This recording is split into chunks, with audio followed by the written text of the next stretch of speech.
In this video note, we're going to explore the auction project. In particular, we shall look at how to write a getUnsold method for the auction class. This method finds all the lots in the auction that have no bidder. It returns a list of those lots. First, we shall look at the mechanics of using the auction project.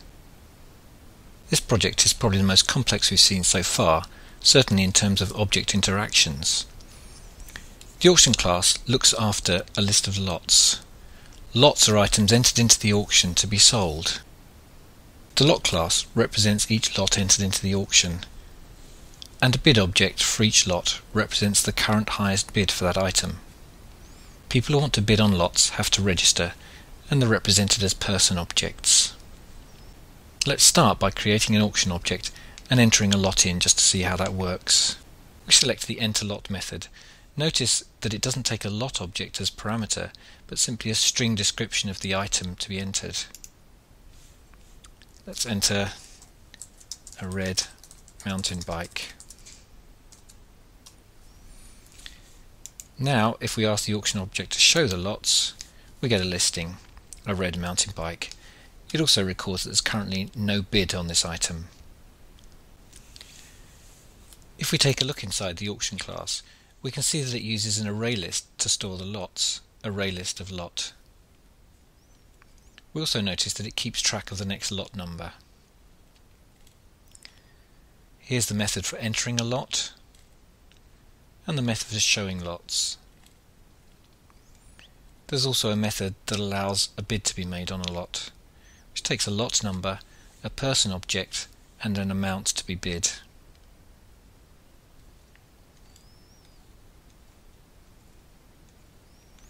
The getLot method takes a lot number when we want to get a lot, and that's the end. If we take a look at the lot class, we can see that it stores its number, the description, and it also records the highest bid. So a lot object stores a bid object. The bid object records who made the bid and the amount they bid. So let's look at the process of making a bid on an item in the auction. Firstly, we have to create a person object and give them a name.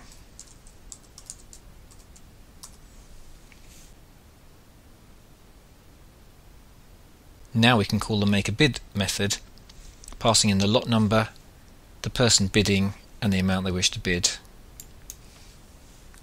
The lot number is 1. Select the person from the object bench and let's bid an amount of 50. Notice in the terminal window that we get a message to say that the bid for lot 1 was successful. If we show the lots, now we can see that the bid value is recorded here.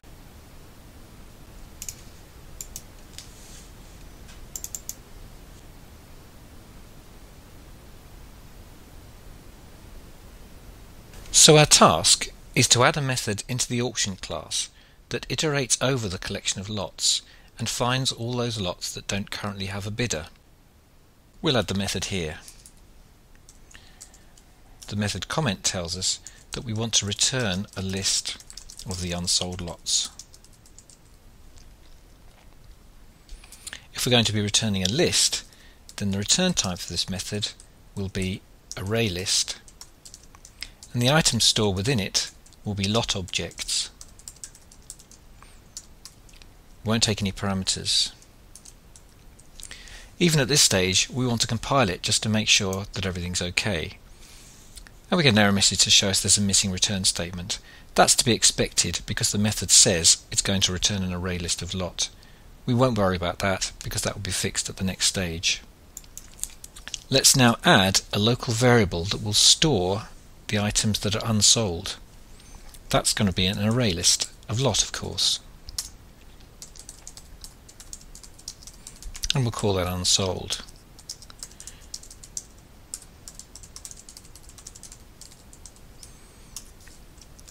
Let's add the return statement now so that it's not forgotten. Now when we compile, everything's fine. The showLots method gives us a pattern for how to iterate over the array list of lots. So we'll use something similar in the getUnsold method.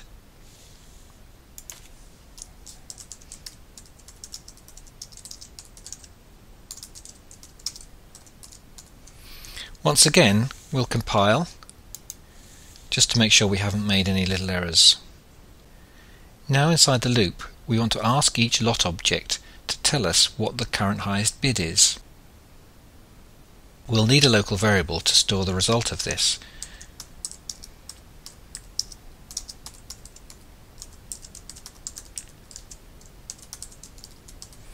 Once again, we'll compile to make sure everything's okay. And it is. The test for whether a lot's been sold or not is whether it actually has a bid. So it's possible that the bid object returned from getHighestBid is actually null, in other words, not an object. So let's test. If bid is null, then we know that the lot doesn't have a current bid. So we add it to the unsold list. Once again we compile and we find there's an error. Notice that we've made the mistake of adding the bid to the list rather than the lot. Let's change bid to lot, select compile, class compiled, no syntax errors. One final review just to check that everything looks okay before we test. We create an array list to store the unsold lots. We iterate over the collection of lots. We ask each lot to give us its current highest bid. We test to make sure that there is in fact a bid, and if there's not, that indicates the lot is unsold, so we add it to the list. Notice this if statement doesn't require an else part, because if there is a bid, we don't want to do anything with that lot. It's not of interest to us. Finally, at the end of the method, we can return the list of unsold lots. Now it's time to test. Firstly, let's actually call the method without having any lots. That's actually a worthwhile thing to do. And of course we get an array list back as a result. We can use the inspect button to actually have a look at that.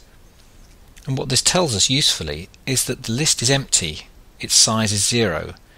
That's what we would expect. If there are no items in the auction, then there shouldn't be any that are currently unsold. Now let's enter the red bicycle again. We'll call enter lot. It's a red mountain bike. And once again, we'll call getUnsold. Now we call the inspector. This time the size is 1, which we would have expected. We haven't sold the red mountain bike. Let's inspect the data and see what's in there. There's the item, which again we can inspect. The item is a lot, its lot number is 1, it's a red mountain bike, and as anticipated, the highest bid is null. Everything seems to be working fine so far.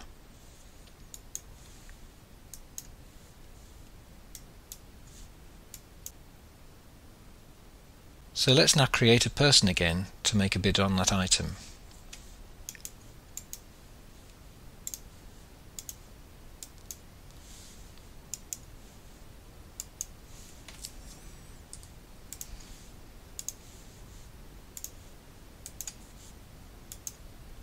Once again we see from the terminal window the bid was successful.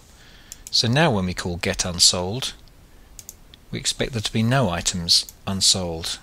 And again that's fine, the size is 0. We'll stop there, but little care is needed here. Don't be fooled into thinking that we've thoroughly tested the code. We really should test with more items in the auction. We should test with a mixture of both sold and unsold items together, and the unsold items should be positioned at the beginning of the list, the end of the list, as well as in the middle of the list.